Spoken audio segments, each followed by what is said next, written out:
सोनल की भाभी सोनल को 4 बार फ़ोन कर चुकी थी, पर सोनल फ़ोन ही रिसीव नहीं कर रही थी। बाद में जब सोनल किचन से बाहर आई तो देखा उसकी भाभी के 4 मिस्ड कॉल है लगातार। यह देखकर वह घबरा गई, क्योंकि उसकी भाभी को पता होता है कि अगर सोनल 2 बार में फ़ोन नहीं उठाती तो इसका मतलब यही है कि वह अपने फ़ोन में व्यस्त है और या फिर फ़ोन से दूर है।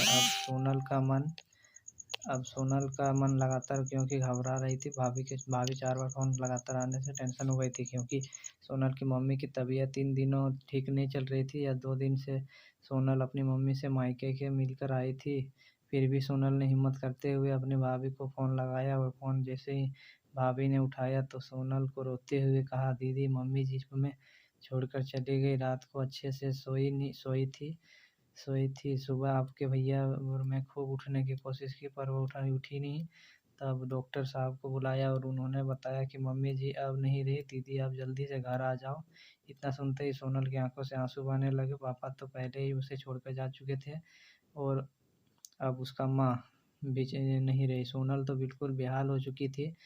अब सोनल ने रोते रोते बात सक्षम पति से बताई तो सक्षम ने उसे संभाला और उसे जल्दी से कार में बिठाकर मायके ले आया। सोनल जैसे ही अपने घर पहुंची तो अपनी माँ के शरीर को चैन